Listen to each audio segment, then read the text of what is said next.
Hello guys, कैसे हैं आप लोग। मैं उमित तल्डा, आपका फ्रेंड फिलोसोफर एंड गाइड। स्वागत है आपका एमसीक्यू सीरीज में। चलिए स्टार्ट करते हैं। सीएमए का सीरीज है, ठीक है।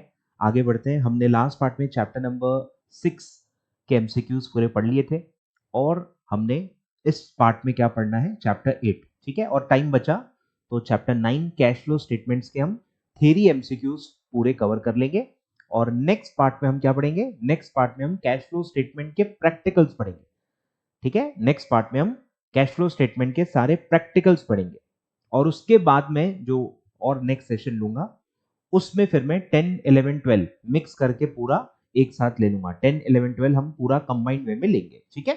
चलिए, आई होप आपने सारे पार्ट्स अभी तक जितने भी मैंने डाले हैं आप देख रहे हो, ठीक है। वीडियो लाइक कर रहे हो और शेयर कर रहे हो अपने फ्रेंड्स के साथ, ठीक है। I hope so. चलिए आ जाओ, फटाफट स्टार्ट करते हैं। लेट्स स्टार्ट चैप्टर 8, ठीक है।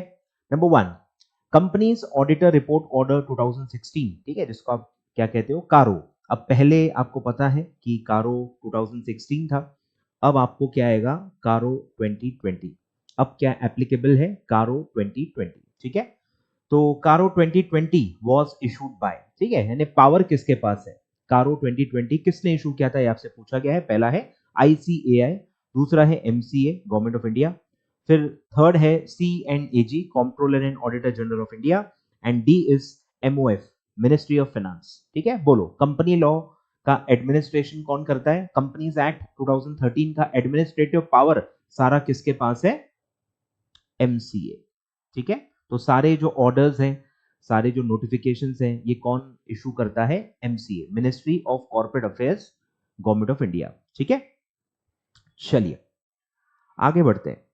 फिर है क्वेश्चन नंबर 2, कारो 2020 इज नॉट एप्लीकेबल टू, बोलो, इज नॉट एप्लीकेबल टू किस पे अप्लाई नहीं होता, ठीक है।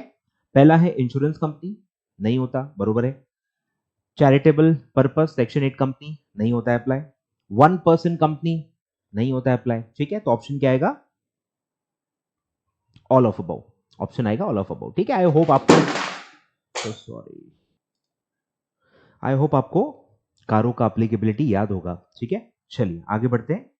फिर है third, as per the concept of अपना VAS value added statement, gross value added is, बोलो, ग्रॉस वैल्यू एडेड का क्या होता है। एक होता है आपका जनरेशन, कि जनरेट कैसे होता है वो आप निकालते हो, और एक होता है आपका एप्लीकेशन, कि आपने वो कहां लगाया। तो आपसे पूछा है कि ये कहां लगाया जाता है, वो आपको आइडेंटिफाई करना है, ठीक है। नंबर 1 है distributed to employees in form of salaries and wages, government in form of taxes and duties, and to financiers in the form of interest। फिर है, यानी कौन कौन है बस आपको देखना है, ठीक है। पहला है एम्प्लॉइज, गवर्नमेंट फिनेंसर, दूसरे में है government financer share holders, third में है एम्प्लॉइज गवर्नमेंट फिनेंसर, और फोर्थ है employees government financer share holder retain earnings.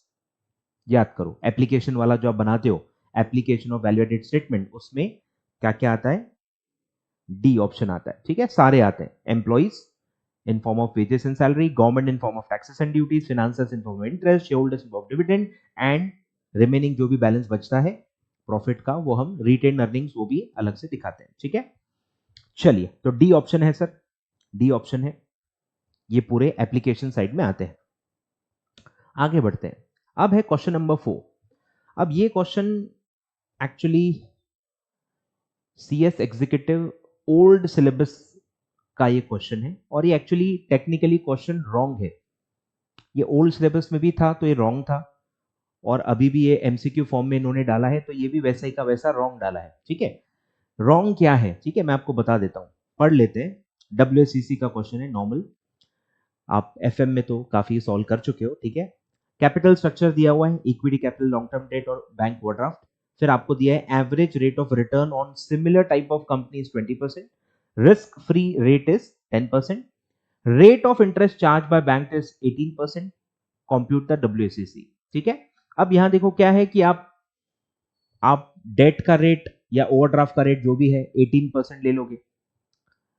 इसमें रिस्क फ्री रेट दिया हुआ है, पर इसमें मार्केट रिटर्न भी नहीं दिया, न मार्केट रिस्क प्रीमियम दिया है, न बीटा वैल्यू दी है, न टैक्स रेट दिया है, ठीक है, कुछ भी नहीं दिया है, कुछ भी नहीं दिया है, मतलब आप नहीं सॉल्व कर पाओगे इसको, ठीक है। तो ये क्वेश्चन टेक्निकली गलत है और इसका आंसर है मेरे पास, पर वो आपको नहीं समझेगा क्योंकि इन्होंने कुछ भलते ही अजम्पशन लेके कुछ तो सॉल्व कर दिया है और हमको कुछ तो सॉल्व नहीं करना है क्योंकि आपका कॉन्फिडेंस लेवल बहुत कम हो जाएगा, ठीक है। तो ये रॉन्ग क्वेश्चन है मेरे हिसाब से, it does not deserve your time क्योंकि WSCC बहुत ईजी है, आप FM में बहुत सारे क्वेश्चन सॉल्व कर चुके हो, तो मुझे नहीं लगता कि FM की जो लेवल है उससे ज्यादा टफ आता है, ठीक है। तो ये बेटर है आप कट करो, टाइम वेस्ट मत करो, ठीक है, क्योंकि मैंने ओल्ड सिलेबस में बहुत एक्सप्लेन करने की कोशिश की है, तो इतनी मेहनत जो मैंने बाकी क्वेश्चन समझाने में की थी वो पूरा ऑफसेट हो गया इसके कंफ्यूजन के चक्कर में, तो वो जो मैंने सीखा ओल्ड सिलेबस में वो अब मैं अप्लाई कर रहा हूँ, ठीक है। तो वो मैं अभी पढ़ाऊंगा नहीं जबरदस्ती, तो आप कट कर दो, ठीक है, कट कर दो। आगे बढ़ते हैं, question number 5, differences between companies total market value and capital invested. आपने कितना पैसा लगाया और आज आपकी पूरी कंपनी की मार्केट वैल्यू कितनी है, इसका डिफरेंस क्या होता है, ठीक है। पहला है इकोनॉमिक वैल्यू एडेड, सेकंड है share holders value added, third है market value added and fourth है ग्रॉस वैल्यू एडेड। बोलो, मार्केट वैल्यू और कैपिटल इन्वेस्टेड का डिफरेंस क्या होता है? मार्केट वैल्यू एडेड, ठीक है। आपने कितना मार्केट वैल्यू ऐड किया, कितना पैसा लगाया, कितना मार्केट वैल्यू ऐड किया, इन दोनों को टोटल करोगे तो ये आपका टोटल मार्केट वैल्यू होगा, ठीक है। ध्यान दो, टोटल मार्केट वैल्यू और मार्केट वैल्यू एडेड फर्क है, आई होप आप वर्ड्स को कैच कर रहे हो, ठीक है। ये क्या है? पूरा कंपनी का वैल्यू, जो आपने लगाया वो प्लस जो आपने बढ़ाया, दोनों मिला के होता है टोटल मार्केट वैल्यू, ठीक है। तो डिफरेंस को हम क्या कहते हैं? मार्केट वैल्यू एडेड, ये इसका डेफिनेशन है, ठीक है। आई होप आपको पता ही होगा। फिर है question number 6, a simplified financial statement that shows how much wealth has been created by company is called as. बोलो, कितना आपने वेल्थ क्रिएट किया, इसको आप क्या कहते हो? Number 1 income statement, number 2 profit and loss statement, number 3 value added statement, number 4 economic value added. बोलो, अब इसमें कुछ बच्चों को कंफ्यूजन होगा दो ऑप्शंस में, एक है वैल्यू एडेड स्टेटमेंट और एक है इकोनॉमिक वैल्यू एडेड। ये दो में डिफरेंस है और ये दो में आपको कंफ्यूजन हो सकता है, ठीक है। तो आपका ऑप्शन क्या है? वैल्यू एडेड स्टेटमेंट, क्योंकि यहां पे ओवरऑल पूछा है, ठीक है। वैल्यू एडेड स्टेटमेंट आपको पता ही होगा, इसमें सारे स्टेक होल्डर्स आ जाते हैं, जैसे हमने ऊपर क्वेश्चन पढ़ा ना एप्लीकेशन वाला, तो आपने जो भी पूरा ग्रॉस वैल्यू ऐड किया फिर आप वो बांटते हो एम्प्लॉइज में, गवर्नमेंट में, फाइनेंसर्स को, शेयर होल्डर्स को, सबको, आए ख्याल में? तो ये वेल्थ होता है, इसको आप कहते हो वेल्थ। इकोनॉमिक वैल्यू एडेड में आप तो सारे कैपिटल प्रोवाइडर्स को भी पैसा दे देते हो, उसके बाद जो बचता है वो इकोनॉमिक वैल्यू एड होता है, तो वो पूरा वेल्थ थोड़ी है। वेल्थ का मतलब यहां पे क्या है कि आप स्टेक होल्डर्स के लिए कितना कमा के दे रहे हो और फिर आप वो कैसे बांटते हो, ठीक है। तो दिया हुआ है क्रिएटेड बाय अ कंपनी, ठीक है। तो ये आता है वैल्यू एडेड स्टेटमेंट, ठीक है। फिर है कारो 2020 इज एप्लीकेबल टू। बोलो, CARO 2020 is applicable to number 1 banking insurance, दोनों पे अप्लाई नहीं होता। OPC and small company apply नहीं होता। Company registered for charitable purpose apply नहीं होता। तो ऑप्शन है डी, फॉरेन कंपनी, ठीक है। एप्लीकेबिलिटी में आपने पढ़ा होगा सारे कंपनी इंक्लूडिंग फॉरेन कंपनी अलग से मेंशन किया हुआ है, ठीक है, क्योंकि कंपनी का मतलब क्या होता है? Company registered under companies act, जिसको आप रजिस्टर्ड कंपनी या डोमेस्टिक कंपनी कहते हो कंपनी लॉ या इनकम टैक्स लॉ में।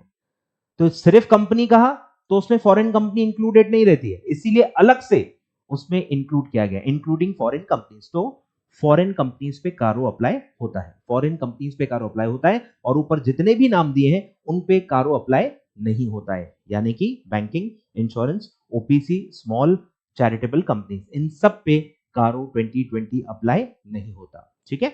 चलिए बढ़े आगे। अब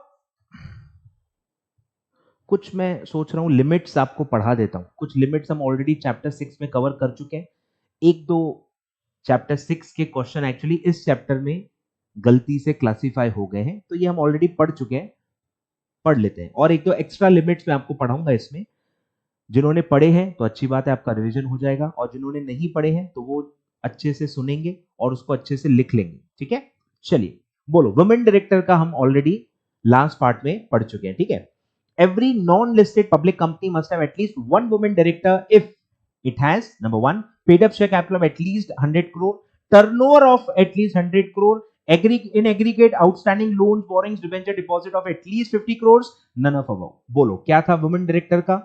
एवरी लिस्टेड कंपनी वो अलग था, फिर नॉन लिस्टेड पब्लिक कंपनीज पे क्या था? 100 300। 100 क्या था? Share capital, paid up share capital, और 300 क्या था? टर्नओवर। याद आ रहा है? ST 100 300 लिख के दिया था। ठीक है, बोलो तो क्या आएगा? लोन का तो क्राइटेरिया था ही नहीं। ठीक है, तो क्या था? पेड अप कैपिटल, ठीक है, और वो था 100 और मोर, यानी एटलीस्ट। एटलीस्ट का भी मतलब वही होता है 100 और मोर। ठीक है, चलिए टर्नओवर कितना था? 300 करोड़। याद आ रहा है? 300 करोड़ और मोर, और बोरिंग का कोई क्लॉज उसमें नहीं है। चलिए सर आगे बढ़ते हैं।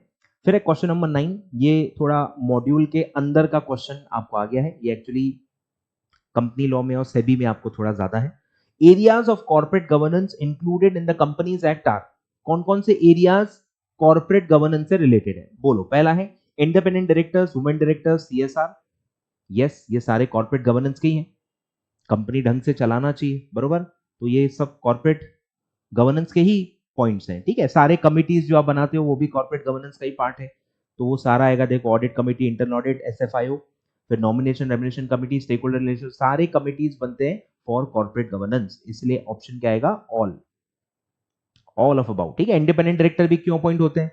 Corporate governance. क्या आप अपनी कंपनी ढंग से चला रहे हो कि नहीं? प्रमोटर्स अपनी मनमानी तो नहीं कर रहे, अपने हिसाब से तो नहीं कर रहे, माइनॉरिटी का ध्यान रख रहे हैं कि नहीं, लॉ कंप्लाई कर रहे हैं कि नहीं, सारे स्टेक होल्डर्स का क्या कर रहे हैं? तो यही पूरा कॉर्पोरेट गवर्नेंस में आता है। तो ये सारे के सारे टॉपिक्स जो दिए, these are part of corporate governance. ठीक है, आगे बढ़ते हैं।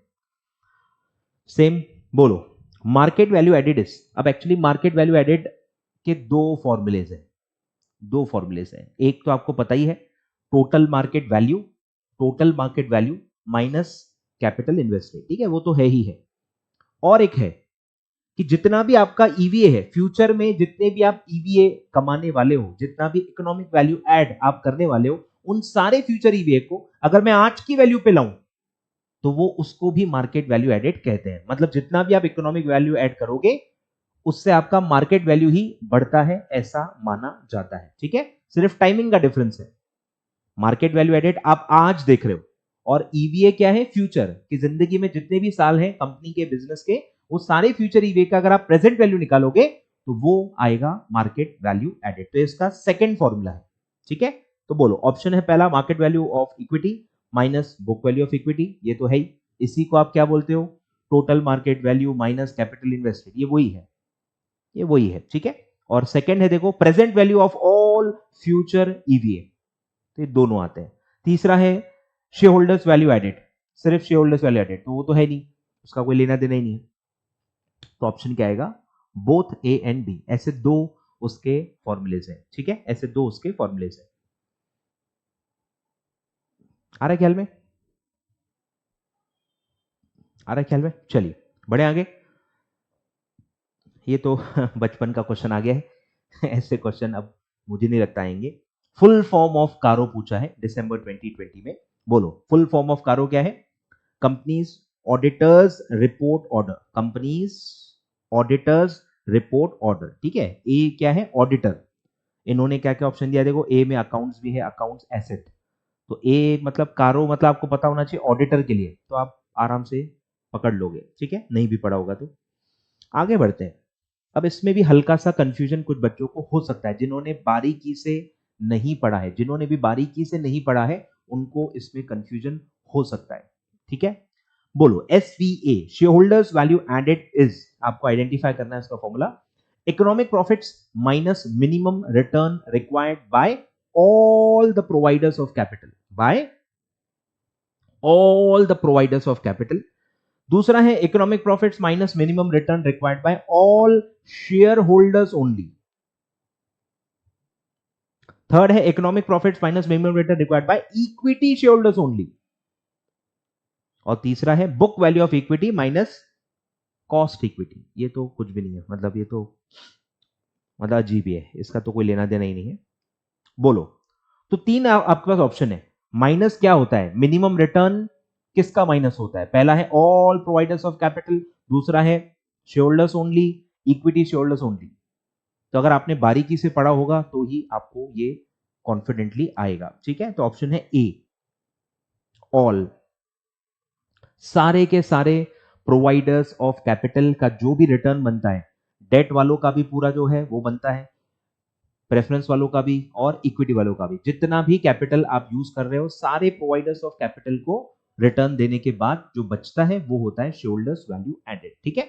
चलिए, तो बारीकी से पढ़ाई करो, आगे बढ़ते हैं। ये भी बहुत ही ऊपर ऊपर का इजी क्वेश्चन है, आ जाओ। The board of directors of company who has to form a CSR committee, ठीक है, जिनको भी सीएसआर कमिटी बनानी है, जिसपे भी अप्लाई हो जाता है, लिमिट्स आप ऑलरेडी पढ़ चुके हो, 5, 500, 1000, याद आ रहा है, ठीक है। Shall make sure that the company spends in every financial year minimum -% of the average net profits made during 3 financial years, preceding financial years as the part of CSR policy. बोलो, बहुत ही सिंपल क्वेश्चन है, कितना percentage खर्च करना है? 2%। Net profit का, average net profits का कितना परसेंट खर्च करना है? 2%, ठीक है। आगे बढ़ते हैं। अब ये भी फॉर्मूला बेस्ड क्वेश्चन है, बहुत ही इजी है। If we add cost of capital to EVA, EVA में अगर आप cost of capital add back कर लोगे तो क्या आएगा? बोलो, आप फॉर्मूला बताओ, ईवीए का फॉर्मूला बताओ। चलो, NOPAT minus cost of capital, याद आ रहा है? NOPAT minus cost of capital. तो ये कह रहे हैं कि हम अगर ईवीए में cost of capital add back कर ले तो क्या आएगा? नोपैट, ठीक है। तो क्या आएगा? नोपैट, ठीक है। फॉर्मूला बेस्ड क्वेश्चन था, बहुत ही इजी था। चलिए बढ़े आगे। चलिए नेक्स्ट, अब कारों की लिमिट है। अब कारों में मैं आपको बता दूं, कारों की जो एप्लीकेबिलिटी है 16 की या 20 की, जो भी ये दोनों कारों थे, उनकी एप्लीकेबिलिटी सेम थी, इसलिए आप टेंशन मत लो। ये बार बार जो मैं 16 कट करके 20 कर रहा हूं, काफी बच्चों को टेंशन होगा कि सर 16 और 20 में डिफरेंस रहा, तो एप्लीकेबिलिटी के ही अभी तक सारे क्वेश्चन आए हैं, कारों के अंदर का क्वेश्चन अभी तक नहीं आया।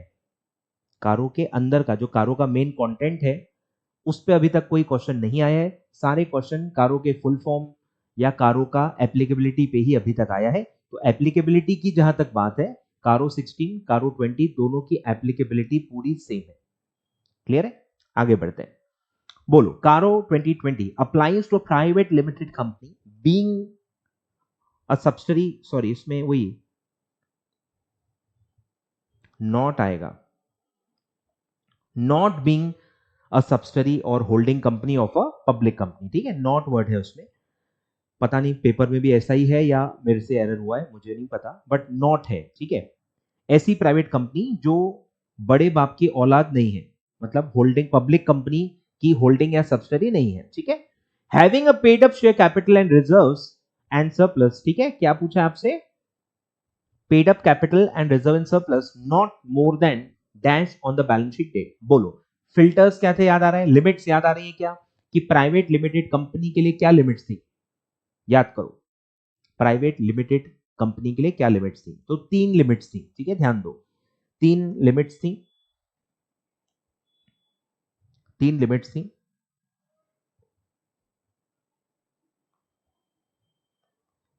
एक है आपका paid up capital and reserves and surplus not more then, यानी लेस देन और इक्वल टू 1 करोड़, ठीक है। फिर एक था इसमें बोरोइंग्स,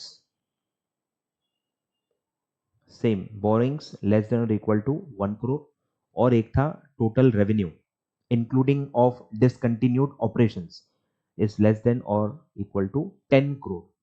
और तीनों में क्या था? एंड, तीनों में एंड है, मतलब तीनों क्लॉज अगर कोई प्राइवेट कंपनी फुलफिल करती है तो ही उस पे कारो अप्लाई नहीं होगा। तीनों लिमिट्स अगर फॉलो होती हैं तो ही कारो 2020 अप्लाई नहीं होगा।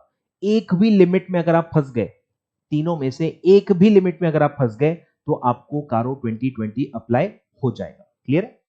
बोलो तो क्या आएगा? पेड अप कैपिटल क्या था? 1 CR। इसी में अब आपको टोटल रेवेन्यू पूछा जा सकता है तो उसमें 10 करोड़ आएगा। आपको बोरिंग्स पूछा जा सकता है, उसमें भी 1 करोड़ आएगा। ठीक है, चलिए। अच्छा, पूछा ही हुआ है, सॉरी, पूछा ही हुआ है। बोलो, पूछा ही हुआ है। CARO 2020 applies to private limited company which has a total revenue, ठीक है, काय पे है? Total revenue as disclosed in schedule 3 to the companies act including revenue from discontinuing operations exceeding dash. ठीक है, बोलो। इसमें भी आई थिंक नॉट वर्ड भूल गए लोग। अच्छा, अप्लाइज लिखा है, sorry sorry sorry sorry sorry, यहां अप्लाइज लिखा है, नॉट अप्लाइज नहीं लिखा है, अप्लाइज लिखा है। तो कब अप्लाई होगा? अगर आपकी रेवेन्यू 10 करोड़ से ऊपर है। समझ में आ रहा है? नॉट अप्लाई कब होगा? जब 10 करोड़ से कम है। अप टू 10 करोड़ है तो नॉट अप्लाई, और 10 करोड़ एक्सीड हो गया तो अप्लाई हो जाएगा। ठीक है, तो इन्होंने आई थिंक अप्लाइज अप्लाइज लिखा है। अप्लाइज अप्लाइज लिखने की वजह से अब नॉट वर्ड नहीं आएगा। ठीक है, अप्लाइज अप्लाइज वर्ड की वजह से नॉट वर्ड नहीं आएगा। ठीक है, तो कब अप्लाई होगा प्राइवेट लिमिटेड कंपनी पे? जब उसकी रेवेन्यू 10 करोड़ से ज्यादा होगी। ठीक है, रेवेन्यू के लिए क्या था? 10 करोड़, एक्सीड्स 10 करोड़। बढ़े आगे। अब ये दो क्वेश्चंस थोड़े से लॉ बेस्ड क्वेश्चन आ गए हैं, काफी अंदर के हैं। मतलब आप लॉ थोड़ा बहुत रिलेटेड इसका पढ़ के भी जाओगे ना, तो ये चीजें आपसे स्किप हो ही सकती हैं, क्योंकि ये कुछ ज्यादा ही अंदर की चीजें पूछ ली है। ठीक है, तो टेंशन मत लो, टेंशन मत लो, इतने ऑफ बीट क्वेश्चन एक आधे आते हैं। बोलो, as per rule 8 of company accounts rules 2014, report of board shall contain the particulars of contracts or arrangement with the related parties under 188 subsection 1 in the, कौन से फॉर्म में आप ये रिपोर्ट सबमिट करते हो? बोर्ड रिपोर्ट कौन से format में सबमिट करते हो जिसमें रिलेटेड पार्टी ट्रांजैक्शंस के डिस्क्लोजर्स होते हैं? तो वो आता है AOC 2। AOC 2, ठीक है, देखो काफी अंदर का है। SHSH वाले आप फॉर्म पढ़ सकते हो, काफी सारे और भी फॉर्म्स हैं, बरोबर, CRA वाले फॉर्म्स हैं, तो वो भी आप पढ़ सकते हो। वो थोड़े इंपॉर्टेंट है। ठीक है, ये थोड़ा बहुत ही ऑफ बीट हो गया। ठीक है, बट पढ़ के जाओ, क्या दिक्कत है? AOC 2 अकाउंट्स वाले जो है ना, वो AOC में आते हैं। ठीक है, आगे बढ़ते हैं। ये भी बहुत ही ऑफ बीट क्वेश्चन है। ठीक है, which type of director should be the head of stake holders grievance committee? अगर आपने कंपनी लॉ पढ़ा है तो आपको इंटेंशन ऑफ लॉ पता ही होगा। इंटेंशन ऑफ लॉ पता ही होगा आपको कि काफी प्रोविजंस में, सेबी में and even in companies act में, कमिटीज के हेड्स को इंडिपेंडेंट रखा जाता है। कंपनीज के हेड्स को इंडिपेंडेंट रखा जाता है, तो उसमें दो तरीके के क्लॉज होते हैं कि भाई हेड जो है वो या तो नॉन एग्जीक्यूटिव डायरेक्टर होना चाहिए, या काफी जगह इंडिपेंडेंट डायरेक्टर का भी क्लॉज है। मतलब बेसिकली वो चाहते हैं कि एग्जीक्यूटिव डायरेक्टर हेड न बने। एग्जीक्यूटिव डायरेक्टर जो फुल टाइम कंपनी का डायरेक्टर है, वो कोई भी कमिटी का हेड न बने, तो वो कमिटी का इंडिपेंडेंस बनाए रखे। इसलिए काफी जगह ये प्रोविजन है कि हेड जो है कमिटी का, वो या तो नॉन एग्जीक्यूटिव होना चाहिए या काफी जगह इंडिपेंडेंट भी है। तो इन दोनों में से एक ही होता है। ठीक है, तो इस केस में स्टेक होल्डर्स ग्रीवेंस कमिटी में वो ऑप्शन है नॉन एग्जीक्यूटिव डायरेक्टर। ठीक है, एग्जीक्यूटिव डायरेक्टर नॉर्मली होता ही नहीं है, सीनियर मोस्ट डायरेक्टर भी ऐसा कोई क्लॉज होता नहीं है, chairman appointed for share holders meeting ये भी नहीं होता। ठीक है, नॉन एग्जीक्यूटिव डायरेक्टर या इंडिपेंडेंट डायरेक्टर, इन दोनों में से ही नॉर्मली होता है। ठीक है, तो ये भी काफी अंदर का क्वेश्चन है। चलिए बढ़े आगे, आ जाओ, आगे बढ़ते हैं, आ जाओ। बोलो, अब ये प्रॉपर ईवीए का क्वेश्चन है। ठीक है, ये प्रॉपर ईवीए का क्वेश्चन है। ये दो तरीके से आप सॉल्व कर सकते हो, या तो आप पूरे कैपिटल के हिसाब से इसको सॉल्व कर सकते हो, या सिर्फ और सिर्फ इक्विटी के एंगल से भी इसको सॉल्व कर सकते हो। दोनों में आंसर सेम आता है, दोनों में आंसर में सेम आता है। मैं दोनों बता देता हूं। ठीक है, चलिए सबसे पहले मैं इक्विटी वाला बताता हूं क्योंकि वो आसान है। बोलो, इक्विटी वाले के हिसाब से देखें तो ईवीए कैसे आएगा? ईवीए इज इक्वल टू, आपको इक्विटी के एंगल से सोचना है कि इक्विटी के लिए कितना कमाया minus cost of equity. Equity के लिए कितना कमाया माइनस कॉस्ट ऑफ इक्विटी। ठीक है, बोलो इक्विटी के लिए क्या कमाते हैं अपन? Profit after tax. ठीक है, इसमें प्रेफरेंस शेयर्स नहीं है, तो इक्विटी के लिए क्या बचता है? प्रॉफिट आफ्टर टैक्स, जो कि डायरेक्टली आपको दिया है। ठीक है, PAT minus cost of equity. बोलो पैट है 3,96,000। कॉस्ट ऑफ इक्विटी कैसे निकालेंगे, दिया हुआ है, कॉस्ट ऑफ इक्विटी 0.12 यानी 12%। तो कैपिटल इक्विटी कैपिटल से मल्टीप्लाई कर लो। इक्विटी कैपिटल है 9,60,000 इंटू 12%। बोलो कितना आएगा, 115,200। तो 396 माइनस 115,200,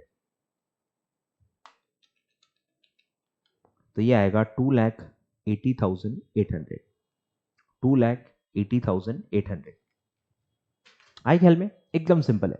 अब इसको आप टोटल के हिसाब से भी सॉल्व कर सकते हो, ठीक है, क्योंकि डेट भी दिया हुआ है, डेट का रेट भी दिया है, टैक्स रेट भी दिया है, सब तो दिया है। तो आप टोटलिटी के एंगल से भी निकाल सकते हो, ठीक है, निकाल के देखते हैं, निकाल के देखते हैं। आ जाओ, पहले फॉर्मूला बता दो। फॉर्मूला क्या है, EVA is equal to NOPAT net operating profit after taxes minus cost of capital, overall cost of capital, ठीक है। बोलो, तो अब पहले निकाल लो, ठीक है, हम वर्किंग नोट में पहले निकाल लेते हैं। पहले निकाल लो WACC। अब यहां पे आप ओवरऑल कैपिटल ले रहे हो, ओवरऑल कैपिटल के हिसाब से कॉस्ट का क्या नाम आता है, WACC, weighted average cost of capital. निकाल लो, बोलो KD निकालो। KD क्या है, I1 माइनस टी, 15% 1 माइनस 0.4, तो ये आएगा मेरे ख्याल से 9%। फिर KE तो डायरेक्टली दिया हुआ है, वेट्स तो आप निकाल लोगे, बोलो निकाल लो। डेट, डेट है टर्म लोन 4,80,000, इक्विटी 9,60,000, टोटल आएगा 14,40,000। बोलो वेट्स निकाल लो, 4,80,000 डिवाइडेड बाय 14,40,000, तो ये आएगा 0.333 और ये आएगा 0.67, ठीक है। और कॉस्ट क्या है, डेट का है 9%, इसका है 12%। बोलो 9 इंटू 0.33 तो आएगा 3%, और 12 का 0.666666 करोगे तो ये आएगा 8%, तो ये आएगा आपका राउंड पूरा 11%, ठीक है। तो आपका WACC कितना आ गया, 11%, ठीक है। तो आप कॉस्ट ऑफ कैपिटल निकाल लोगे, 14,40,000 आपका पूरा कैपिटल है, और ये पूरे 14,40,000 पे आपका यूनिफॉर्म एक कॉस्ट कितना है, 11%, ठीक है। तो ये आप मल्टीप्लाई करके कॉस्ट ऑफ कैपिटल निकाल सकते हो। अब आपको निकालना है sir NOPAT, net operating profit after tax. अब आपने पढ़ा होगा कि कैसे निकलता है, ठीक है, आपको प्रॉफिट आफ्टर टैक्स दिया हुआ है, बस इसमें क्या करेंगे, interest net of tax, interest net of tax add back करेंगे, ठीक है। बोलो क्या करेंगे, यहीं पे मैं करवा देता हूं, बोलो PAT add back interest net of tax, net of tax मतलब 1 minus tax minus cost of capital, ठीक है। बोलो पैट क्या है, 3,96,000 प्लस, बोलो इंटरेस्ट कितना आएगा, अलग से निकाल लो, इंटरेस्ट कितना आएगा, 4,80,000 आपका लोन है, उसका 15%। बोलो इंटरेस्ट कितना है, पूरा इंटरेस्ट लेना है, हाँ, 4,80,000 का 15% वो आएगा 72,000। बोलो तो प्लस 72,000 1 माइनस टैक्स और minus cost of capital. Cost of capital कैसे आएगा, 14,40,000 पूरा कैपिटल इनटू पूरा WACC यानी कि 11%। बोलो क्या आएगा, पहले ब्रैकेट सॉल्व कर लो, 72,000 इंटू 1 माइनस 0.4, 1 माइनस 0.4 कितना होता है, 0.6, तो 72,000 इंटू 0.6 तो ये आएगा 43,200। इसमें आप ऐड कर लो 3,96,000, तो आपका जो नोपैट है वो कितना आ रहा है, 4,39,200, 4,39,200, ठीक है। और आपका M प्लस कर लो इसको, और कॉस्ट ऑफ कैपिटल है 14,40,000 इंटू 11%, तो ये आएगा 1,58,400। इसको M माइनस कर लो और आप MRC दबा दो, तो ये आएगा 2,80,800, ठीक है। दोनों में आंसर सेम आ रहा है, तो आप कोई भी अप्रोच फॉलो कर सकते हो, ठीक है। चलिए ठीक है, लिख लो, दोनों अप्रोचेस लिख लो, कोई प्रॉब्लम नहीं है, लिख लो भाई, लिख लो।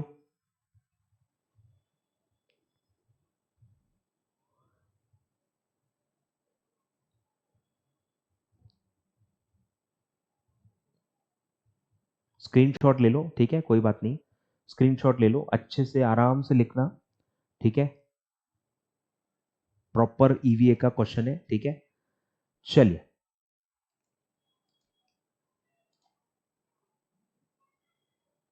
बढ़े आगे, आ जाओ। अब यह है लास्ट क्वेश्चन, इसमें भी मेरे हिसाब से एरर है, समझ लो पहले क्या है। CARO 2020 is applicable on small companies if, ठीक है, कब स्मॉल कंपनीज पे अप्लाई हो जाएगा, ठीक है, स्मॉल कंपनी के लिमिट्स आपको बताओगी, और स्मॉल कंपनी के लिमिट्स में अमेंडमेंट है, ये भी कुछ लोगों को पता है, कुछ लोगों को नहीं पता, ठीक है, तो मैं बता देता हूं, अपडेटेड लिमिट्स भी आपको बता दूंगा। पहले क्या लिमिट्स थी वो बताओ। पहले लिमिट्स थी 50 लाख और 2 करोड़, कैपिटल 50 लाख से कम होना चाहिए अप टू 50 लैक्स, और टर्नओवर अप टू 2 करोड़, तो आप स्मॉल कंपनी हो, ठीक है। तो उस पे ये क्वेश्चन है, तो इसमें लिखा हुआ है कि कारो 2020 कब अप्लीकेबल है, कब अप्लीकेबल होगा, जब वो लिमिट से ज्यादा, जब वो लिमिट से ज्यादा आपका अमाउंट होगा, कैपिटल का या टर्नओवर का, तब जाके आप पे अप्लाई होगा, ठीक है। और आंसर्स देखो क्या दिए हैं, लेस देन और इक्वल टू, लेस देन और इक्वल टू, लेस देन और इक्वल टू, लेस देन और इक्वल टू। अगर सब में लेस देन और इक्वल टू है तो वो तो अप्लाई नहीं होगा ना, ठीक है, मतलब इन्होंने क्या किया है, ऊपर लिखा है एप्लीकेबल, अब एप्लीकेबल कब होता है, जब वो अमाउंट्स एक्सीड होते हैं, ऑप्शंस में उन्होंने एक्सीड वर्ड नहीं डाला है, समझ रहे हो, उन्होंने मैच नहीं किया है चीजों को। अगर आप एप्लीकेबल पूछ रहे हो तो आपको वर्ड्स क्या डालने चाहिए थे, एक्सीडिंग, और अगर आपको लेस देन वर्ड्स डालने हैं ऑप्शन में तो क्वेश्चन का क्या होना चाहिए, नॉट एप्लीकेबल, समझ में आ रहा है, तो उन्होंने ग्रामेटिकल मिस्टेक कर दी है, तो इसीलिए मेरे हिसाब से ये क्वेश्चन एक्चुअली काय पे है, नॉट पे है, कि कब कारो 2020 स्मॉल कंपनीज पे अप्लाई नहीं होगा, जब वो स्मॉल कंपनी होगी। स्मॉल कंपनी, जब आप कारो की एप्लीकेबिलिटी पढ़ते हो वहां सिर्फ लिखा है स्मॉल कंपनी, वहां लिमिट्स नहीं लिखी है, अगर आप स्मॉल कंपनी में क्लासीफाइबल हो तो आपके ऊपर अप्लाई नहीं होगा, तो बस आपको स्मॉल कंपनी में क्लासीफाई होना है, तो बेसिकली जो लिमिट्स लगती है वो स्मॉल कंपनी की ही लगती है, ठीक है।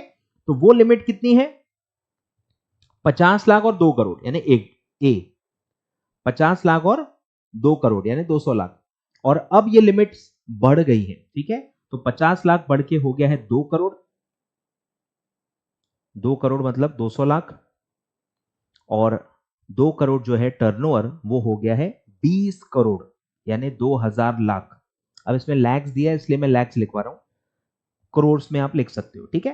तो अब क्या लिमिट्स हैं, लिख लो, नोट कर लो भाई, ये लिमिट्स अप्लाई हो गई हैं 1421 से, 14/2021 से ये लिमिट्स स्मॉल कंपनी की अपडेट हो चुकी हैं, ठीक है।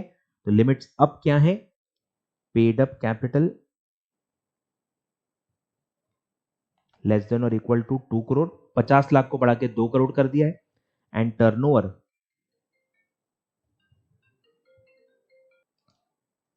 ठीक है, एंड टर्नओवर लेस देन और इक्वल टू 20 करोड़ हो गया, ठीक है, 2 crore paid up share capital and 20 crore turnover, ठीक है, लिमिट्स लिख लो, अपडेट हो गई है 1/4/2021 से, ठीक है।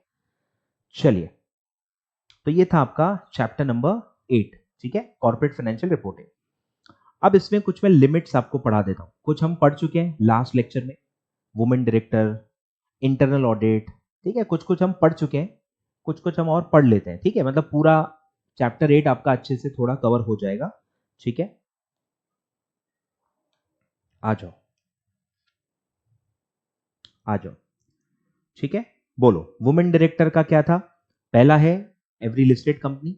अब इसमें देखो सेक्शन और रूल नंबर भी दिए, मतलब देखो पूछना रहा इंस्टीट्यूट को तो वो तो देखो एक क्वेश्चन रूल या सेक्शन पे भी आ सकता है, मतलब एक दो बार आ चुका है, तो अगर आप वही 80-90 वाले हो तो आपको ध्यान रखना पड़ेगा, लेकिन अगर आप वही 60 वाले हो तो आप टेंशन बिल्कुल मत लो, क्योंकि इतने सारे सेक्शंस हैं, रूल्स हैं, अगर आपसे होता है या तो आप कर भी लो, मैं ऐसा नहीं कह रहा हूं कि सबको इग्नोर करना चाहिए या सबको करना चाहिए, आप ट्राई करो, हो रहा है या तो कर लो, नहीं हो रहा है तो छोड़ दो, ऐसा मैं बोल रहा हूं, अनड्यू प्रेशर मत लो, ठीक है।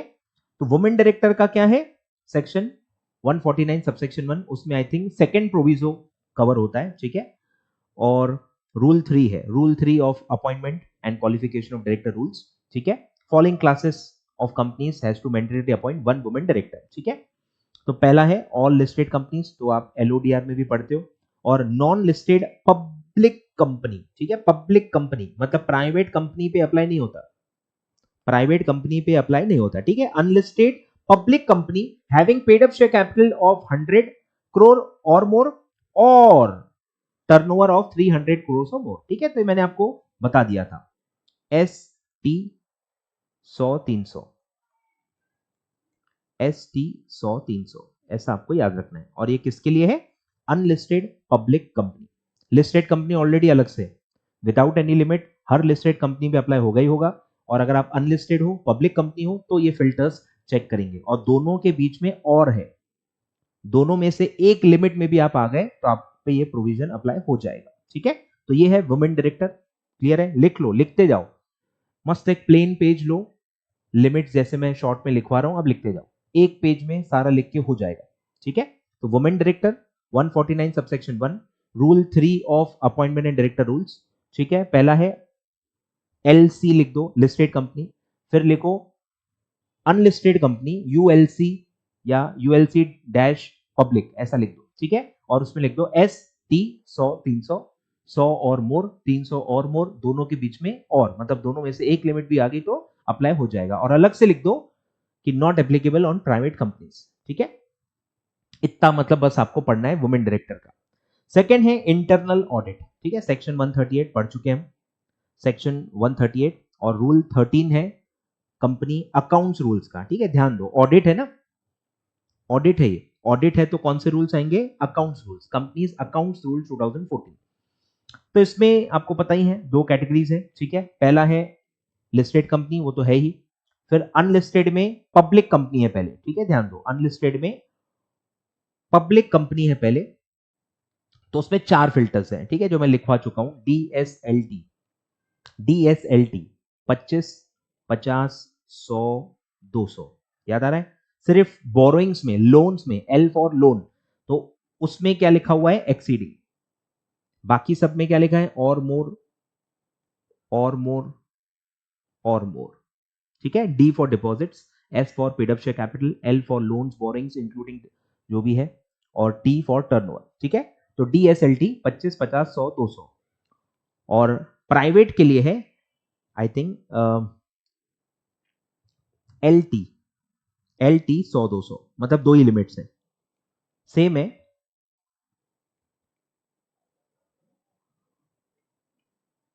ऊपर वाली 6, लेकिन दो ही है, ठीक है। तो प्राइवेट पे दो ही लिमिट्स है, दो ही फिल्टर्स आपको चेक करना है, टर्नओवर 200 करोड़ मोर, और आउटस्टैंडिंग लोन्स बोरिंग्स ये वो जो भी है एक्सीडिंग 100 करोड़, ठीक है, at any point in time, clear है। तो एवरी लिस्टेड अलग से आएगा, अनलिस्टेड पब्लिक डीएसएलटी 25 50 100 200, एवरी प्राइवेट एलटी 100 200, बस इतना आपको लिखना है, ठीक है। सेक्शन 138 एंड रूल कितना है? 13 of company accounts rules, clear है? लिख रहे हो कि नहीं? लिख रहे हो ना? ठीक है, चलिए बढ़े आगे, स्क्रीनशॉट ले लो भले, शॉर्ट में अच्छे से लिख लेना, शॉर्ट में अच्छे से लिख लेना।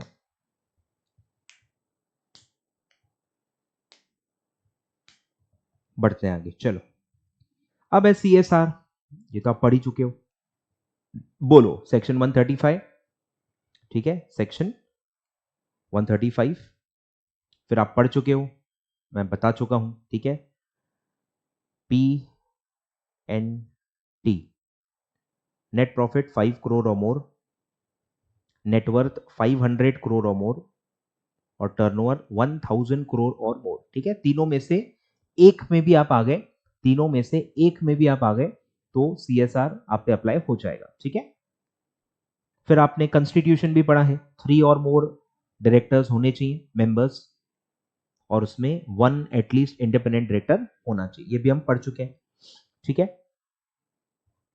और अगर आप ऐसी कंपनी हो जिसपे इंडिपेंडेंट डायरेक्टर का क्लॉज ही अप्लाई नहीं होता, सर कौन से कंपनीज पे इंडिपेंडेंट डायरेक्टर का क्लॉज अप्लाई होता है, तो वो भी मैंने लिख के दे दिया आपको, आ जाओ नीचे, कि कौन कौन से कंपनीज पे इंडिपेंडेंट डायरेक्टर अपॉइंट करना मैंडेटरी है और कितने, ठीक है। तो ये आप पढ़ोगे, आ जाओ 149 सबसेक्शन 4, ठीक है। और rule 4 of appointment and qualification of director rules, ठीक है। अगर आप लिस्टेड पब्लिक कंपनी हो तो 1/3 of total number of directors, जितना भी आपका बोर्ड है, जितने भी उसमें डायरेक्टर्स हैं, उनका 1/3 जो भी नंबर आएगा उतने इंडिपेंडेंट डायरेक्टर्स आपको अपॉइंट करना मैंडेटरी है। मतलब मैंडेटरी तो है ही, और क्वांटिटी भी कितनी होगी, 1/3। पूरा जो आपके नंबर ऑफ डायरेक्टर्स है उसका 1/3 कम से कम इंडिपेंडेंट डायरेक्टर्स आपको अपॉइंट करने हैं। और अगर आप अनलिस्टेड पब्लिक कंपनी हो, ठीक है, उसके लिमिट्स हैं। अनलिस्टेड पब्लिक कंपनी हो और इसका है SLT, SLT 10, 50, 100, SLT 10, 50, 100। S for paid up share capital, वो आएगा 10 करोड़ और मोर। एल फॉर लोन्स, ठीक है, लोन्स बोरिंग्स एक्सीडिंग 50 करोड़, और टर्नओवर आएगा 100 करोड़, ठीक है। तो ये आपको लिखना है। Unlisted public company, UPC, unlisted public company, तो ये भी प्राइवेट कंपनी पे अप्लाई नहीं होता, ठीक है। तो प्राइवेट कंपनीज को इंडिपेंडेंट डायरेक्टर अपॉइंट करने की जरूरत नहीं है, और जो भी पब्लिक कंपनी है, अनलिस्टेड है और इन लिमिट्स के नीचे है, अनलिस्टेड है, पब्लिक कंपनी है और इन लिमिट्स के नीचे है, उनको भी इंडिपेंडेंट डायरेक्टर्स अपॉइंट करने की जरूरत नहीं है, ठीक है। तो अगर आप इस लिमिट्स में आते हो तो आपको भी इंडिपेंडेंट अपॉइंट करना पड़ेगा, और कितना करना पड़ेगा वो दिया है इसमें, अलग है, एटलीस्ट 2 डायरेक्टर्स, कम से कम बस 2 डायरेक्टर्स, इंडिपेंडेंट डायरेक्टर्स आपको अपॉइंट करना है। तो लिस्टेड के लिए अलग है, 1/3 है, और अनलिस्टेड पब्लिक कंपनी जो इन लिमिट्स में आ रही है उनको कम से कम 2 इंडिपेंडेंट डायरेक्टर अपॉइंट करना है। और अगर आप इन लिमिट्स में नहीं आ रहे हो या प्राइवेट कंपनी हो तो आपको इंडिपेंडेंट डायरेक्टर अपॉइंट करने की जरूरत ही नहीं है। तो अब ये सिचुएशन है कि अगर कोई ऐसी कंपनी है जिन पे इंडिपेंडेंट डायरेक्टर का क्लॉज अप्लाई नहीं होता, लेकिन सीएसआर का अप्लाई हो जाता है, क्योंकि सीएसआर में तो अलग अलग है ना, प्रॉफिट की लिमिट है, नेटवर्थ की लिमिट है, टर्नओवर की लिमिट है, और उसमें लिस्टेड अनलिस्टेड दोनों आते हैं। सीएसआर में कहीं भी लिस्टेड अनलिस्टेड का बाइफर्केशन नहीं है, ठीक है। ये आपको आई होप पता ही होगा, लॉ जिनसे भी आप पढ़ रहे होंगे आपको पता होगा। सीएसआर में देखो कोई भी कंपनी आ सकती है, कोई फिल्ट्रेशन नहीं है, बस क्या लिखा है, एवरी कंपनी, मतलब it can be listed, it can be unlisted, it can be private और पब्लिक, कोई भी टाइप हो सकता है, ठीक है। तो ऐसी सिचुएशन आ सकती है कि कोई कंपनी है जिन पे इंडिपेंडेंट डायरेक्टर अपॉइंट करने का रूल अप्लाई नहीं होता, बट वो सीएसआर में आ चुके हैं। तो ऐसे कंपनी अब एटलीस्ट 1 इंडिपेंडेंट डायरेक्टर कैसे अपॉइंट करेंगे, क्योंकि लॉ के तहत तो वो रिक्वायर्ड ही नहीं है। तो क्या बस सीएसआर को फॉलो करने के लिए अब उनको एक इंडिपेंडेंट डायरेक्टर भी अपॉइंट करना पड़ेगा? तो जवाब है नहीं, उसका रिलैक्सेशन दिया गया है, ठीक है, by way of a proviso. Proviso डाला गया है कि company is not required to appoint independent director under 149 subsection 4. It shall have its CSR committee of 2 or more, ठीक है। तो 3 और मोर की जगह पे आप पे रिलैक्स्ड प्रोविजन अप्लाई होगी, आपको सिर्फ 2 और मोर डायरेक्टर्स अपॉइंट करने हैं सीएसआर कमिटी में, ठीक है। चलिए बढ़े आगे। फिर है ऑडिट कमिटी, आपने सब पढ़ा ही होगा, ठीक है। Audit committee, nomination and remuneration committee, ठीक है, इनके लिमिट्स भी सेम है जो हमने अभी इंडिपेंडेंट डायरेक्टर के पढ़े। मतलब ये जो लिमिट्स हैं हमने पढ़े, SLT 10, 50, 100, ये जो लिमिट्स पढ़े नीचे, ये जो लिमिट्स मैंने आपको बताए, ये 3 जगह आते हैं, ये 3 जगह पे आते हैं। एक है आपका इंडिपेंडेंट डायरेक्टर, दूसरा है नॉमिनेशन एंड रेम्युनरेशन कमिटी, और तीसरा है ऑडिट कमिटी। तीनों के लिमिट सेम है, ठीक है। तो पढ़ते हैं, चलो आ जाओ। ऑडिट कमिटी आपको पता ही है, सेक्शन 177, काफी इंपॉर्टेंट सेक्शन है 177, and rule 6 and 7 of meetings of board and it's power rules, ठीक है। रूल्स भी याद रखने हैं, किसके rules, rule 6 and 7 of meeting of board and power rules 2014, ठीक है। तो इसमें क्या क्या है कि कमिटी में मिनिमम 3 डायरेक्टर्स होने चाहिए और मेजॉरिटी इंडिपेंडेंट होने चाहिए, ठीक है, ये अलग है। सीएसआर में क्या था, 3 और मोर, और इंडिपेंडेंट कितना चाहिए था, 1, यहां अलग है, ठीक है। यहां 3 और मोर ही है, और इंडिपेंडेंट कितने होने चाहिए, मेजॉरिटी, यानी मोर देन हाफ इंडिपेंडेंट होने चाहिए। तो 3 ही मेंबर है, तो मोर देन हाफ कितना होगा, 2, ठीक है। तो दिया है देखो, Majority of members of audit committee, including its chairperson, shall be persons with the ability to read and understand financial statements. It shall be applicable to all listed companies, public companies, and non-listed public companies having share capital 10 crore, turnover 100 crore और loan 50 crore. Same है, ठीक है, same है, same as independent director, same as independent director, ठीक है, same limits हैं.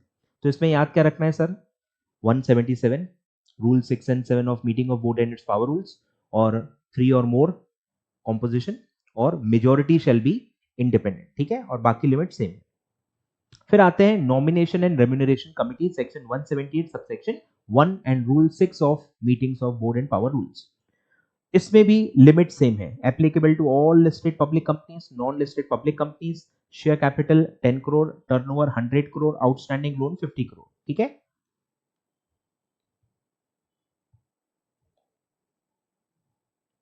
Same as independent director. Clear है? और फिर इस कमिटी का काम क्या है? आइडेंटिफाई करो पर्सन्स को जो डायरेक्टर बनने लायक हैं, जो सीनियर हैं, जिनको एक्सपीरियंस है, जो हमारे कंपनी के लिए अच्छा होगा, ठीक है, वो सब करो. फिर जो आपकी पॉलिसी है उसको डिस्क्लोज करो, ठीक है, फिर वो सब काम करनी है. अब है 3 और मोर नॉन एग्जीक्यूटिव डायरेक्टर, ठीक है, ध्यान दो,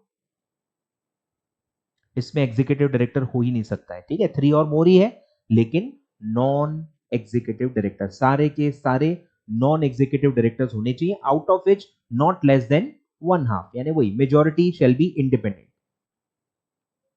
यानी ये सेम है जो ऑडिट कमेटी में था, सिर्फ 3, तीनों के तीनों क्या होने चाहिए? नॉन एग्जीक्यूटिव, और उसमें से majority shall be independent. I hope आपने कंपनी लॉ में ये सब पढ़ा है.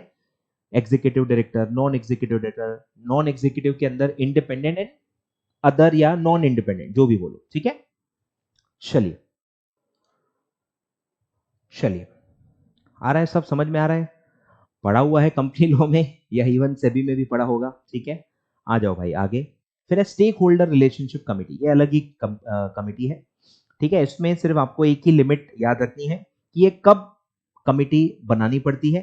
जब आपके जो स्टेक होल्डर्स हैं, सारे जो स्टेक होल्डर्स हैं, जिसमें कौन कौन आता है? Share holder, debenture holder, deposit holder और any other security holder at any point in time, ठीक है. यानी सारे stake holders is more than 1000, ठीक है. Stake holders are more than 1000. 1000 से ज्यादा स्टेक होल्डर्स अगर आपके हैं तो आपको स्टेक होल्डर रिलेशनशिप कमिटी बनाना कंपलसरी है, ठीक है. और इसमें देखो सेम है, जो क्वेश्चन आया था ना, क्वेश्चन नहीं आया था, ये उसमें दिया हुआ है, देखो ये मतलब मॉड्यूल के अंदर अंदर का क्वेश्चन है, ठीक है, बहुत ही ऑड है बट है इसमें, ठीक है. Stake holder committee shall consist of a chairperson who shall be a non executive director, ठीक है, दिया हुआ है, who shall be a non executive director. चलिए, तो ये सब था जो मुझे बताना था, ठीक है. ये सारे लिमिट्स हैं. आई होप आपने नोट डाउन कर लिए होंगे, आई होप आपने नोट डाउन कर लिए होंगे, ठीक है. ऑडिट कमिटी का, इंडिपेंडेंट डायरेक्टर का और नॉमिनेशन एंड रेम्यूनरेशन कमिटी का, तीनों का लिमिट्स सेम है, ठीक है. चलिए, तो ये था आपका पूरा चैप्टर 8 के जो भी एमसीक्यूज आए हुए हैं, ठीक है, और मैंने लिमिट्स भी अलग से कवर करवा दिए हैं, तो आपका रिस्क थोड़ा कम हो गया है, ठीक है. चलिए गाइस, आगे बढ़ते हैं, आगे बढ़ते हैं. आई होप आपको अभी तक सब समझ में आ गया होगा. और अब हम चैप्टर 9 स्टार्ट करते हैं. चैप्टर 9 की हम थेरी निपटा लेते हैं, और कल फिर हम पूरे प्रैक्टिकल कैश फ्लो स्टेटमेंट का पढ़ेंगे, ठीक है. चलिए, आ जाओ चैप्टर नंबर 9, आ जाओ आ जाओ आ जाओ. Chapter number 9, chapter number 9, chapter number 9. आ गए? पन्ने पलटाओ, आ जाओ, ठीक है. 10-12 थेरी क्वेश्चंस है, पहले वो कर लेते हैं. चलिए आ जाओ, थेरी पे आ जाओ. Question number 3, in case of financial enterprise, ठीक है, फाइनेंशियल एंटरप्राइज जिनका काम ही क्या है? लोन लेना देना, इन्वेस्टमेंट करना, रोज का काम है, ठीक है, तो वो होते हैं financial enterprises. Cash flow arises from interest paid shall be classified as. बोलो, आपने एक टेबल पढ़ा होगा जो मैंने आपको दिया होगा, फाइनेंशियल एंटरप्राइज का इंटरेस्ट और डिविडेंड कहां दिखता है, और नॉन फाइनेंशियल एंटरप्राइज का इंटरेस्ट डिविडेंड कहाँ दिखता है? आ रहा है कुछ यार? बता दूं टेबल फटाफट? आ जाओ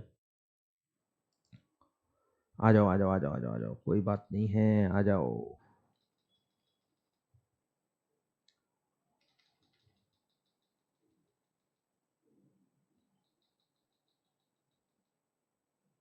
ओ माय गॉड, आ जाओ। कहाँ गया भाई? ये बॉयस, ये ठीक है, ये आपने पढ़ा होगा, ध्यान दो, काफी बार इससे क्वेश्चन आता है, ठीक है, काफी बार आता है, अच्छे से पढ़ लो। Financial enterprise and non financial या अदर एंटरप्राइज, ठीक है। फाइनेंशियल एंटरप्राइज का मतलब क्या है? लोन लेना देना, इन्वेस्टमेंट करना आपका रोज का काम है, ठीक है। तो इंटरेस्ट जो है, interest paid, interest receive, interest paid, interest due, loan लेना देना रोज का काम है, उसी पे इंटरेस्ट का लेन देन होता है, तो ये अब आपका ऑपरेटिंग आइटम हो जाएगा, ठीक है। अब ये आपका ऑपरेटिंग आइटम हो जाएगा। नॉर्मली इंटरेस्ट क्या होता है? फाइनेंसिंग, फाइनेंशियल मतलब इंटरेस्ट पेड है तो फाइनेंसिंग होता है, और इंटरेस्ट रिसीव्ड है तो इन्वेस्टिंग होता है। किस पे इंटरेस्ट पे करते हैं? फाइनेंसिंग पे। किस पे इंटरेस्ट मिलता है? इन्वेस्टिंग पे। नॉर्मल तो आपको पता ही है, ठीक है। नॉर्मल क्या होता है? इंटरेस्ट पेड फाइनेंसिंग होता है, और इंटरेस्ट रिसीव्ड नॉर्मली इन्वेस्टिंग होता है, ठीक है। नॉर्मल तो आपको याद होगा ही। सिर्फ फाइनेंशियल एंटरप्राइज है अगर कोई, तो इंटरेस्ट पेड और इंटरेस्ट रिसीव दोनों के दोनों ऑपरेटिंग आइटम हो जाते हैं, ठीक है। फिर है dividend paid and dividend receive. अब ध्यान देना है, इसमें बस एक थोड़ा सा ट्रिकी पॉइंट है कि डिविडेंड पेड जो है वो हमेशा फाइनेंसिंग ही होता है। डिविडेंड पेड हमेशा फाइनेंसिंग ही होता है, क्योंकि आप दूसरे के इन्वेस्टमेंट्स को ट्रेड कर सकते हो।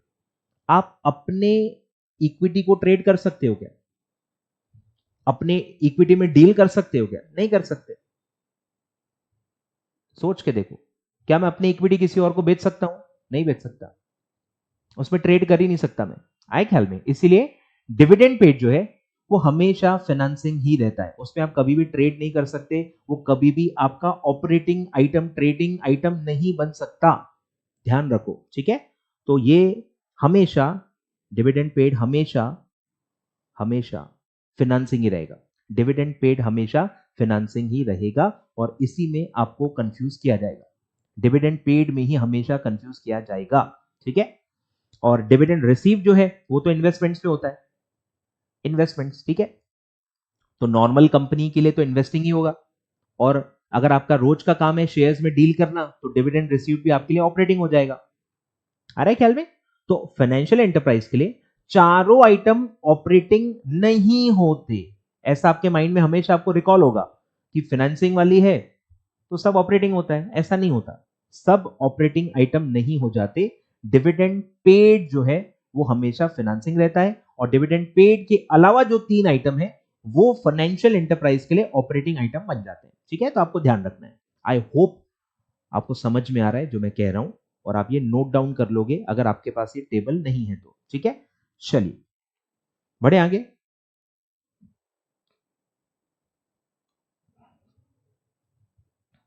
आ जाओ,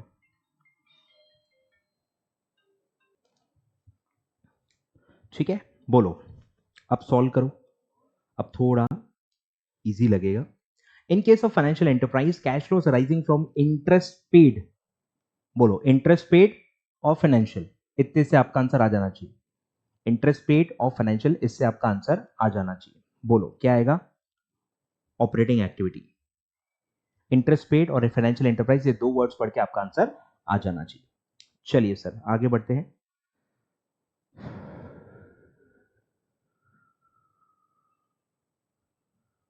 question number 9, which of the following is not a cash flow, ठीक है, बहुत ही इजी क्वेश्चन है, मुझे नहीं लगता इस टाइप का रिपीट होगा, ठीक है। कौन सा कैश फ्लो नहीं है, मतलब नॉन कैश आइटम आपको पहचानना है। पहला है डिविडेंड, सेकंड है proceeds from issuance of share capital, third है अमोर्टाइजेशन ऑफ प्रीमियम एक्सपेंसेस, और फोर्थ है इंटरेस्ट पेमेंट। बोलो, इंटरेस्ट डिविडेंड तो कैश फ्लो होते हैं, प्रोसीड्स में तो लिखा ही है ना प्रोसीड्स, तो वो तो कैश होता है, ठीक है। तो कौन सा नॉन कैश है? अमोर्टाइजेशन ऑफ प्रिलिमिनरी एक्सपेंसेस, ये हम सिर्फ बुक्स में राइट ऑफ करते हैं।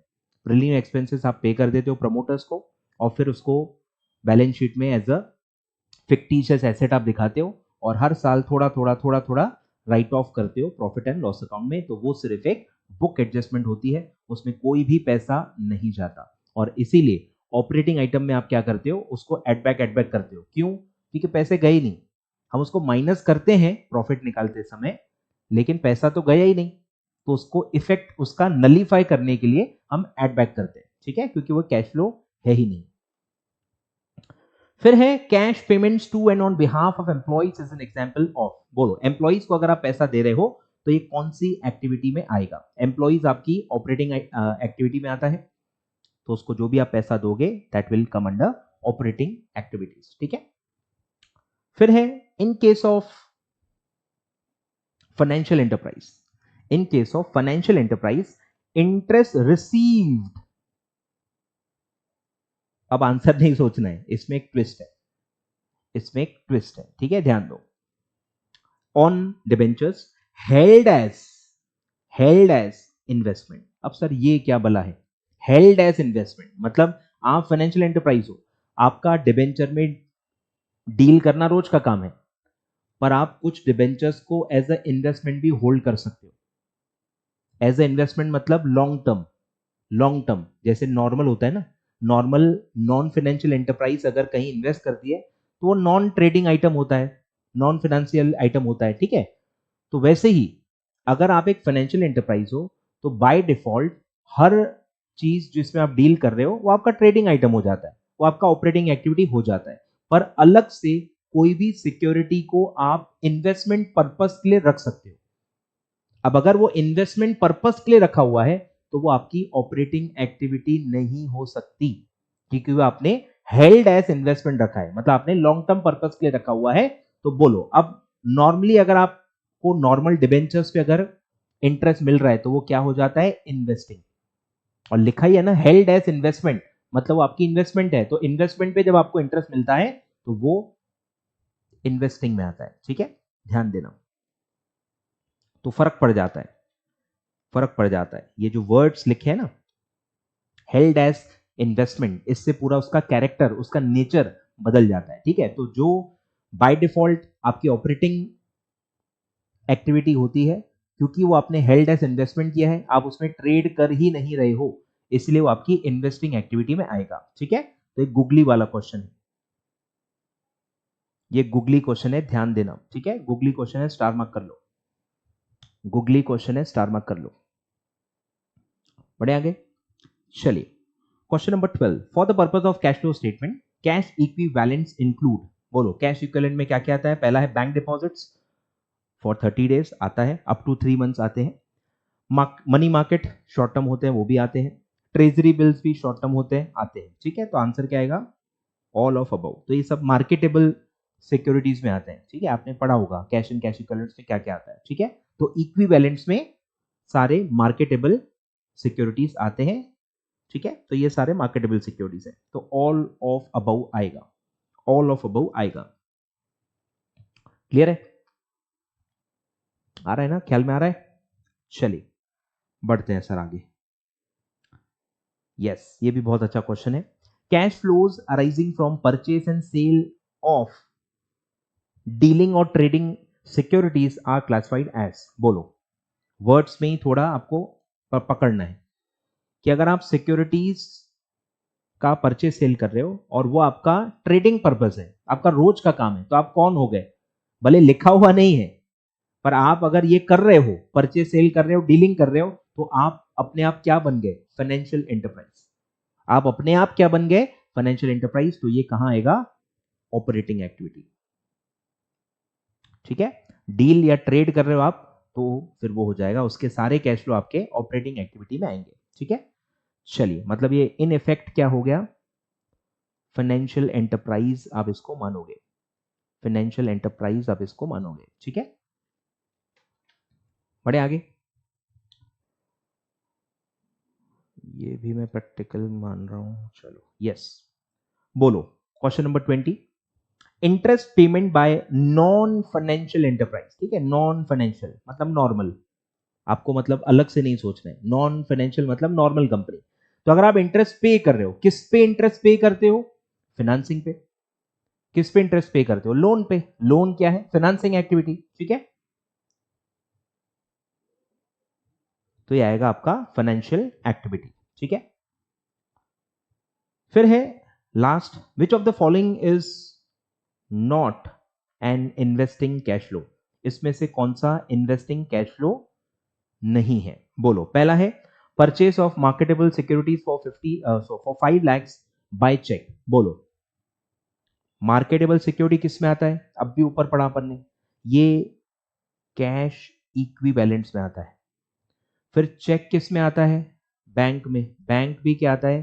Cash and cash equivalent. मतलब दोनों effect cash and cash equivalent के अंदर ही हैं। दोनों के दोनों effects cash and cash equivalent के अंदर ही हैं। एक से कैश एंड कैश इक्विवेलेंट बढ़ रहा है, आप सिक्योरिटी खरीद रहे हो तो वो बढ़ेगा। फिर आप चेक से पैसा दे रहे हो तो बैंक की वजह से कैश एंड कैश इक्विवेलेंट कम हो जाएगा। मतलब दोनों effect cash and cash equivalent में, जैसे आपने कॉन्ट्रा एंट्री पढ़ी होती है ना, वैसा एक कॉन्ट्रा एंट्री है। तो ये कैश फ्लो स्टेटमेंट में नहीं आता, तो ये इन्वेस्टिंग एक्टिविटी नहीं है, ठीक है। यही उसका आंसर है। बाकी भी पढ़ लेते हैं ऑप्शंस। पहला है सेल ऑफ लैंड। लैंड आपका एसेट है, इन्वेस्टिंग एक्टिविटी में आएगा। Sale of equity shares of 100 each, sale कर रहे हो, अपने इक्विटी शेयर तो आप बेच ही नहीं सकते, तो ये कौन से होंगे? इन्वेस्टमेंट वाले। किसी और कंपनी के इक्विटी शेयर आपने बेचे तो वो भी इन्वेस्टिंग एक्टिविटी है। फिर है purchase of property plant and equipment, ये भी एसेट है, तो ये भी इन्वेस्टिंग एक्टिविटी में आएगा, ठीक है। बाकी तीनों इन्वेस्टिंग है। पहला वाला जो है वो कॉन्ट्रा है, मतलब वो कैश एंड कैश इक्विवेलेंट के अंदर ही उसका दोनों इफेक्ट आ जाता है, तो वो कैश फ्लो स्टेटमेंट में अलग से नहीं दिखता। चलिए, तो ये थे आपके सारे के सारे थ्योरी क्वेश्चंस, ठीक है, ऑफ कैश फ्लो स्टेटमेंट। कल हम पढ़ेंगे सारे के सारे प्रैक्टिकल, ठीक है। हम सिर्फ इसके कल प्रैक्टिकल पढ़ेंगे, बहुत ही आराम से सारे लॉजिक्स, सारे एडजस्टमेंट्स, सारे जो आपके कंफ्यूजन्स होंगे वो मैं अच्छे से एड्रेस करूंगा। तो कल हम सिर्फ और सिर्फ कैश फ्लो स्टेटमेंट के प्रैक्टिकल्स पढ़ेंगे, ठीक है, जितना भी टाइम लगेगा। और उसके फिर नेक्स्ट डे पे 10, 11, 12 सारे एएस वाले जो टॉपिक हैं वो एक साथ हम पढ़ लेंगे, पूरे के पूरे सब थ्योरी वाले हैं। तो जितने भी क्वेश्चन होंगे एक ही दिन में अपने हो जाएंगे, ठीक है। चलिए, तो thank you so much for watching the video, like कर देना भाई। और कल जो है नेक्स्ट वीडियो जो आएगा वो कैश फ्लो स्टेटमेंट के प्रैक्टिकल्स पे आएगा, तो बोलने की जरूरत ही नहीं है कि कितना इंपॉर्टेंट नेक्स्ट पार्ट होने वाला है, ठीक है। प्रैक्टिकल्स भर भर के आते हैं, वेटेज बहुत ज्यादा होता है और काफी बच्चों को कंफ्यूजन भी बहुत ज्यादा होता है। तो कैसे सॉल्व करना है, कहाँ आप अटक सकते हो, कहाँ आपके कंसेप्ट क्लियर होने चाहिए, कहाँ कंफ्यूजन होता है, ये सब बातें मैं सॉल्व करते करते आपको बताते जाऊंगा, ठीक है। तो कल मिलेंगे नेक्स्ट पार्ट में और हम कैश फ्लो स्टेटमेंट के सारे प्रैक्टिकल्स पढ़ेंगे, ठीक है। Thank you so much, do like the video and do subscribe my channel for more videos. Thank you so much.